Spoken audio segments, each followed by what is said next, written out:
All right, man. Welcome back to Agree to Disagree. And if you're new, welcome to Agree to Disagree. I'm my boy Jay Lloyd, DG, Ops, and we got Craig. All right, man. We're gonna get into it. Talk about these Brooklyn Nets. So obviously, the big three, blockbuster trade, blah blah blah, all that in the Eastern Conference.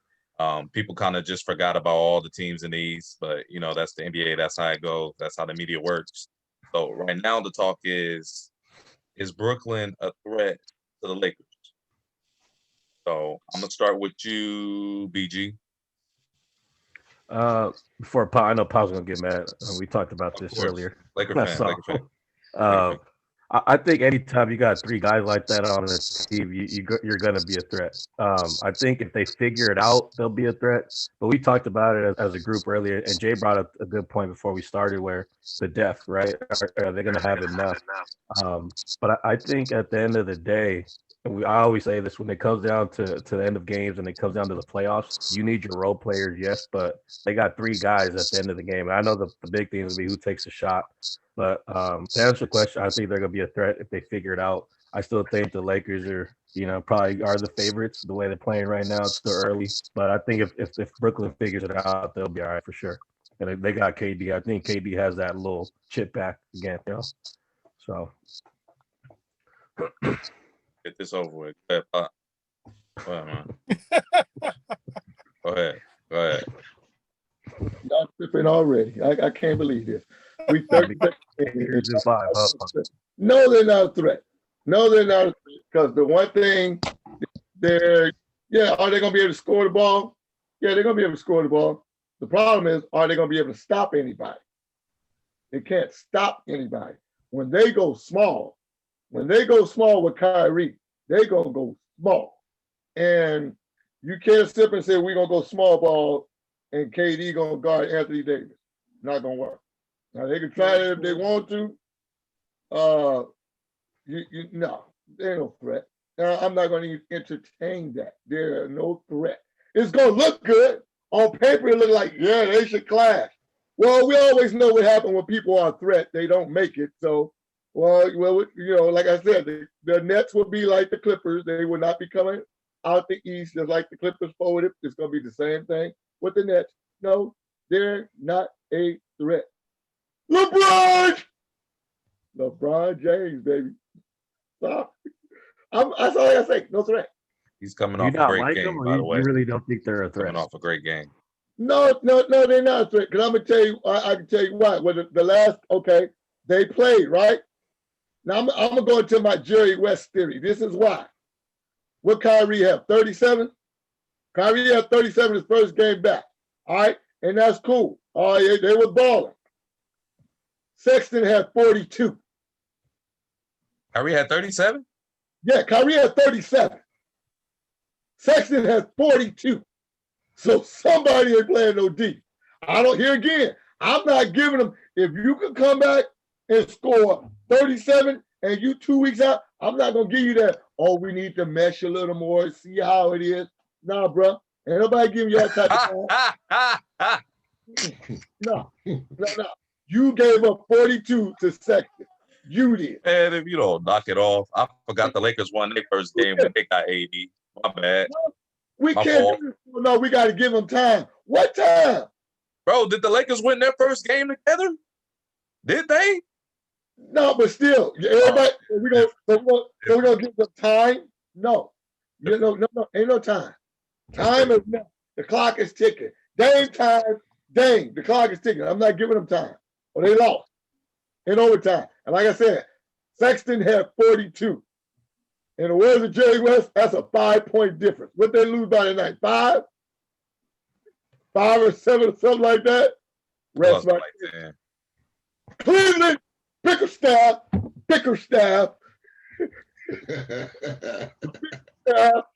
Yeah, Jay. No, I'm done. Yes, sir. Go ahead, Jay. I like them on offense, man. I love watching them on offense. Obviously, you have D'Antoni over there. It's a lot of his doing, I feel like, in terms of their spacing and how they play. But they concern me, man, because when they had KD in and they went small, Cleveland was killing them on the boards. And that was Drummond and Jared Allen. So if we're looking at matches with the Lakers, I get concerned if I'm a Nets fan. If they have AD and Harold at the same time on the floor going small against the Nets, if the Nets are going small, because Harold's a really good offensive rebounder, AD's a really good offensive rebounder, it's gonna be a problem. Now, at the end of the day, are the Lakers gonna have problems getting stops? Yeah, it's gonna be tough. It's gonna be tough. But man, y'all saw with Houston last year. Though this is way team better than Houston. That depth, that size wears you down, man. Yeah, I ain't got the same size, man. You ain't got JaVale, Dwight Howard, Anthony Davis. It's not the same size. I agree with you to an extent. What I'm saying is, I feel like the Nets are even smaller than Houston was. You take DeAndre Jordan now, KD was playing center tonight. He ain't gonna be cool banging and playing center at all these games. Rockets didn't have a center. Rockets didn't have anybody over 6'5". Right. KD was playing. When has KD ever played center? I'll tell you, at the end of the day, they only had once they took DeAndre Jordan out, they had nobody out there with size. Now, if they get another big, they're going to get pieces. Yeah. If they get one more big, they got action. They're going to get people. They're going to get pieces. Yeah. For sure. But that's my thing. Just offensively, man, they're going to be talented. But I just get concerned with the defense, and the turnovers, they'll cut those down as they get used to each other. That'll be fine. But that defensive rebound is going to be an issue for sure. In late game situations also. So. Right. I mean, I feel like they absolutely are a threat. I mean, like you got three guys of that caliber.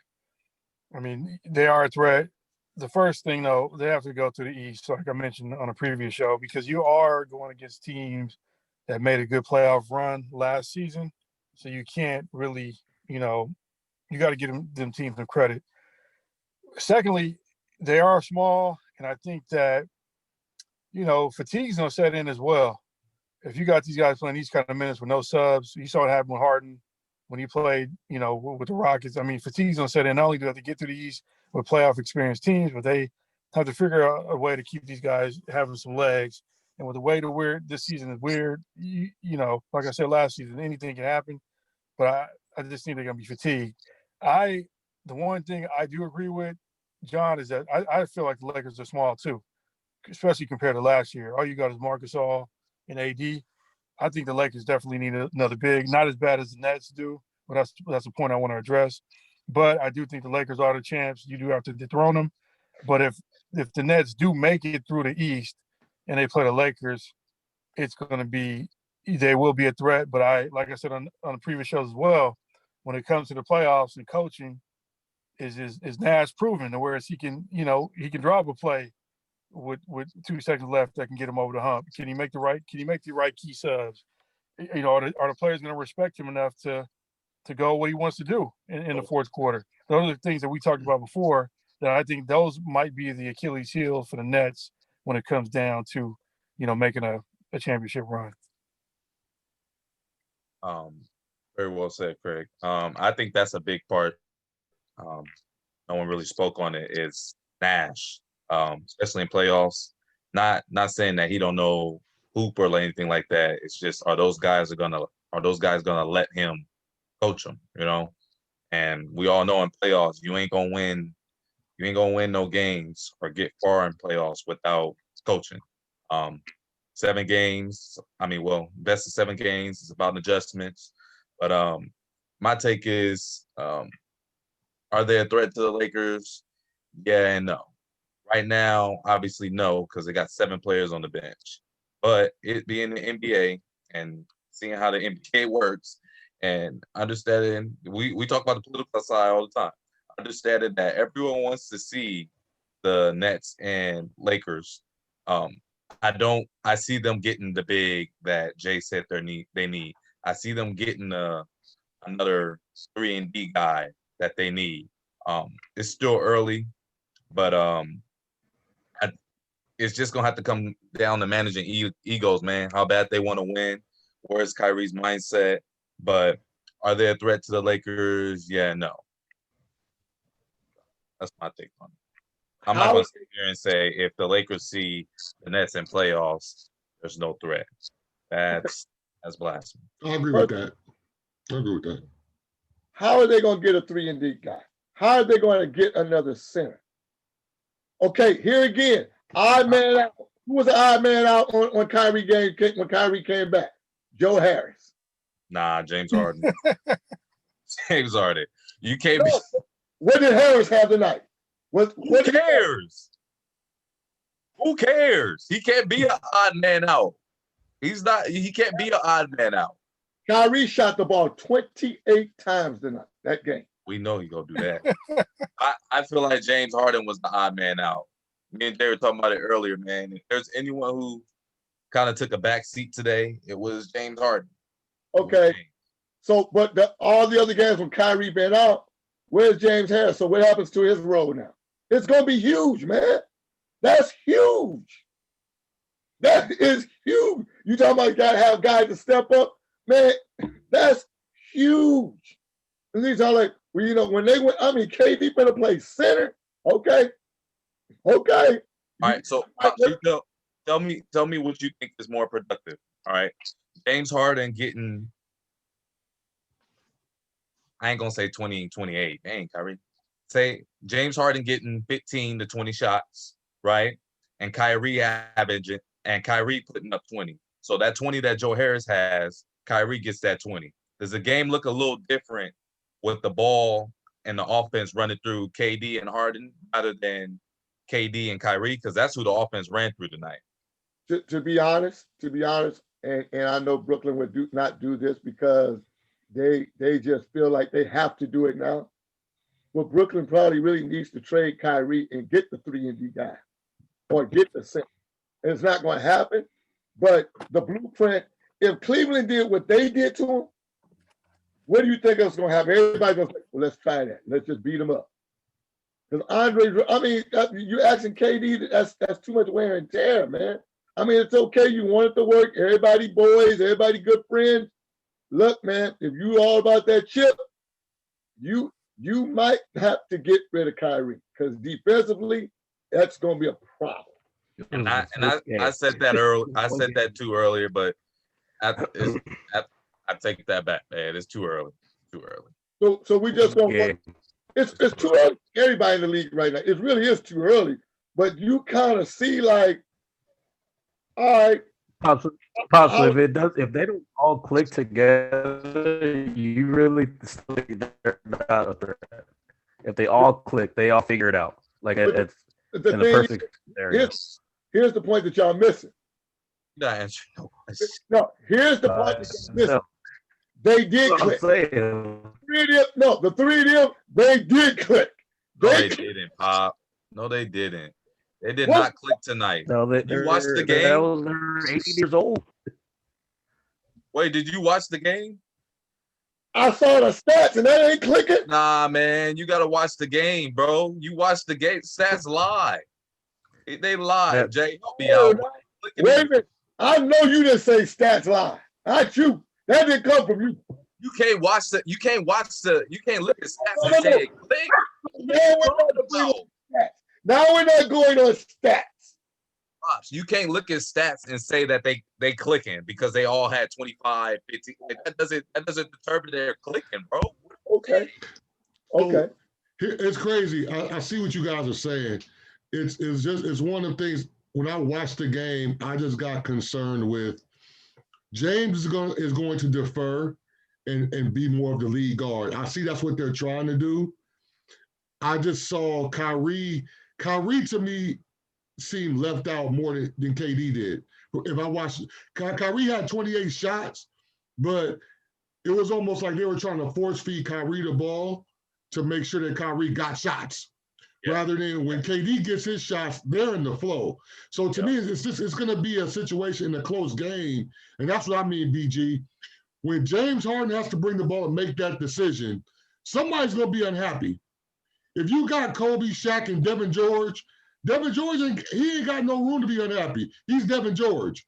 But if you're James Harden and you got KD on one side and you got Kyrie on the other side, and you keep going to Kyrie and we lose games or we don't win games and KD's on the other side, he's going to feel like, yo, you got to run through me. If KD gets the ball and he's not making shots, Kyrie's going to feel like, yo, I've won a championship. You got to run through me. Harden, I think, will step back. But between those two, who's going to be willing to consistently step back? And like Craig said, does Steve Nash have the respect to tell one of them, yo, come on, we need this to go through this person right now? I don't know, man. I mean, it's early, though. Y'all right, man. It's super early. I just get concerned when them games get close in the playoffs and it's half court and you gotta call a play for somebody. Who gets that ball? I'm worried about Kyrie, man. I am too. Just because of the type of player he is, he's not gonna get those flow shots, like you said with Kevin Durant. He's not gonna get those. So he's gonna have to sacrifice 28 shots. Sacrifice. Yeah. Because James wasn't James tonight because Kyrie had about 6 or 7 ISOs in that fourth quarter, man. So but that's who he is. That's who he is, though. Yeah. That's who he is. That's the problem. That's who he is. You can't tell him, go stand in the corner when James penetrates, he gonna kick it to you. That ain't flying. Yeah, but James got to be comfortable being the point guard, making those decisions and not force feed Kyrie the ball. Kyrie's gonna be Kyrie, but I feel like they were James was trying real hard to include Kyrie because they looked better when it was James and Harden, like when the offense was running through them and James was making plays. But I don't know. I didn't see one flow basket from Kyrie. Here's another problem that you have. Now it's early. Kevin Durant played 50 minutes. 50. Oh, we got 7 players on the bench right now, man. No. Get me. 9 people played. KD played 50 minutes. Kyrie played 48 minutes. James played 51. So you gonna do that for the next 65 games? It's not possible. It's only 48 minutes. That's gonna be the memo. They're gonna play 46 to 48 minutes every night. By the time they get to the playoffs, they're gonna be dead. No, I think to you guys chime in. Not realistic, man. I think Steve Nash is gonna stagger their minutes more. I think he'll stagger. But they got to play, right, to get some type of familiarity. I think he'll always leave 2 guys on the floor at one time. 2 of them will always be on the court, I think, at once. But Kyrie needs to be the lone star, whatever they sub out. Let Kyrie be the lone star. Joe Harris, 32 minutes. Come on, man. Bro, stop saying Joe Harris, man. You kidding me? Who is he? Who is Joe Harris? Who is he supposed to be? You kidding me? All right, okay. Dude, bro. That's Joe Harris is supposed to get 15 shots a game. Okay. Come on, man. Okay. Like I said, the next one was like, okay. Be a more consistent Kuz. Those are the type of shots he gonna get. Those are the type of shots he gonna get. All right. That's what he gonna get, man. All right. Joe Harris left out. Even Green played 45 minutes. They gonna make it? Okay. That's Mike D'Antoni, man. That's how he plays. And y'all want to see if they give a pass? Oh, we needed to work. To me, these stats, KD had 25 shots, Kyrie had 28, James had 14. How many Joe Harris? He had 10. And he played 40. Okay. All right. How many should he have, Pop? How many shots should Joe Harris have? I'm saying the other night he just put up about 20-some shots, not just went to 10. And you played in 42 minutes. Kyrie came back. So that's the problem. How long we need to do until we one game against the Cleveland Cavaliers? Oh man, did the Lakers just lose to Golden State? Yeah, they just lost to Golden State, right? Okay. All I'm right. just saying, Bob like played it's one 34 game, man. minutes. Calm down. Okay. Calm Okay. down, man. I know the Lakers want them not to work, like to the best of their ability. I get it. Why? Wait, Why no, would here, be scared of I that? get it. no. I get it. Here's my question for y'all though, and maybe Craig can help me out with this one too. D'Antoni has been known to be very stubborn in his playing style and how he coaches. So I see what y'all saying. They got more firepower. At some point, if it's not working, will they make the adjustment this year? Because D'Antoni's style never works in the playoffs. When it gets down to the nigga, it doesn't work. So does Steve Nash also say, all right, look, we got to put a big in there, forget about the spacing. We got to kind of rebound and defend the paint? Or is it like, nah, this style gonna work because I got more firepower and we can outscore you? Because they look like they're trying to outscore you.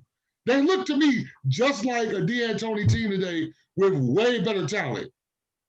To me, like they just have way better firepower. Because they know it's still early. It's not like it's the 60-second game and they're going into the playoffs next week. Like they're still trying to figure out, all right, what it's a process to it, right? Like, Right, and I think Steve Nash being with the Warriors is going to help him. I think he saw what worked. Obviously, they went small too. The Warriors would go small, but they didn't go to all the way like D'Antoni did. I think if they like we have all said if they listen to Nash and Nash knows enough hoop and has that ego and says no, I'm in charge when it comes down to it, I think they'll be fine. But I don't think the D'Antoni philosophy is gonna stick there. They have too many. I mean, KD's not gonna do it. Kobe only did it because he was trying to get to the playoffs. Other than that, Kobe wouldn't have played all those minutes. James Harden, no, it don't work. Yeah. That was a big reason why he went to Brooklyn, though, Jay. A big reason he said he went to Brooklyn because D'Antoni was there. He wanted the Sixers So though. D'Antoni was there with no KD and Kyrie. He still want to go to Brooklyn. No, I'm not saying I think those guys are there, but I think playing style, James Harden played the best individually he's played with D'Antoni. So I do think that was a pretty good factor them finalizing that, knowing that D'Antoni has a lot of say on that bench. I think he wanted to go because of contender, no? Because he named 5 other contenders that he wanted to go to. But and then the D'Antoni system worked. They're one game away and they blew it against the Warriors. But let's stop comparing this team to the Warriors, period. Because one thing that the Warriors did do, they played defense. The Nets are playing no D. They're not going. You got 3 dudes. Yeah, they can act like they committed for 2 minutes, like James Harden normally do. When he blocked the young dude shot last in the playoffs. Well, what was that 47 minutes ago? See, so they're not going to play any D. Jay's right. They're going to try to outscore you because that's his thing. And Steve Nash knows that. Lakers fans are scared, man. I'll tell you that. He's scared. No, man, y'all tripping, man. Y'all tripping. Because if it works, they are a threat, man. If it works, they're a threat. They're not chucks. As a matter of fact, we're putting an identity on this team that hasn't even practiced together. Like what are we? What are we basing this off of? Just because they're 3 superstars and force their way together, they're supposed to click today?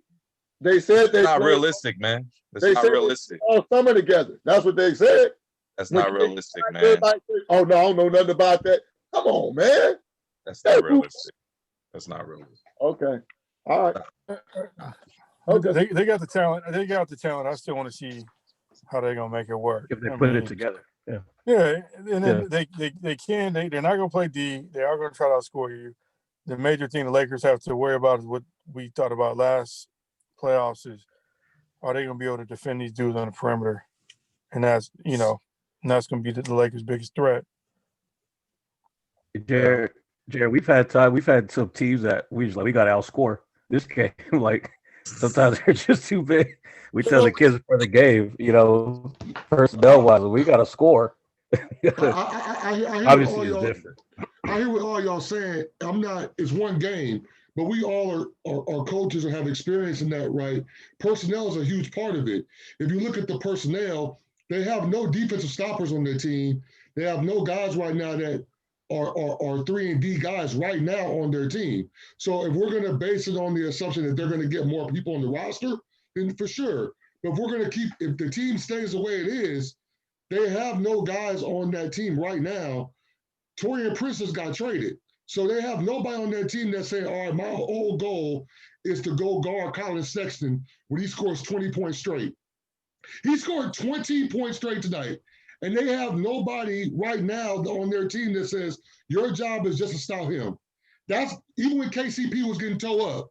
That was KCP's job. Just go guard Dame. Get toe up, guard Dame so LeBron James can rest on offense. That's being 100. And in the fourth quarter, if we need to stop, LeBron will go and guard him. They have nobody right now. Nobody right now. You can't talk about the Lakers hating and throw the shade like that, man. That's what I be saying. You know what I mean? Like, look. It's the truth, though. It's the truth. You just said it. He rested the whole 3 quarters. He gets 2 stops, and now he shut down so-and-so. Like, it's the truth. Oh, man. It's the truth, but that's basketball. Like, at the end of the day, they won a championship that way. You have to have guys that play roles. You have guys that play D on teams.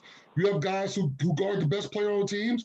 Come on, man. We know that. So this team don't have those guys. We want KD to go guard the best players on the team all game, score all the points, get all the rebounds. That's not realistic either. Come on, man. I'm just saying, that's the truth.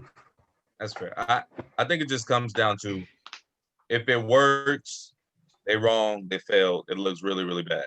But if it does work, this is something that we've never seen before.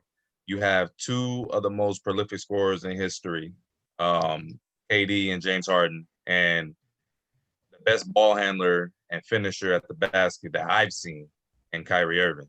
Mm-hmm. So it's a lot of big pieces to get to work. But if it does, man, if it does, then we're talking about something different. Right now, tonight, it didn't work. So tonight they failed. But there's still 65. Don't quote my math. It's about 50 games left, man. So they got to figure it out. But let me know down in the comments, man, what you guys think. Is this loss kind of dictate what you guys think their season gonna be? Are we over exaggerating just a little bit? Might be, my opinion. But this is Agree to Disagree. Got my boy Jay Lloyd. Yes, sir. PD. Pops. Fred. And I'm John, man. Till next time. We out.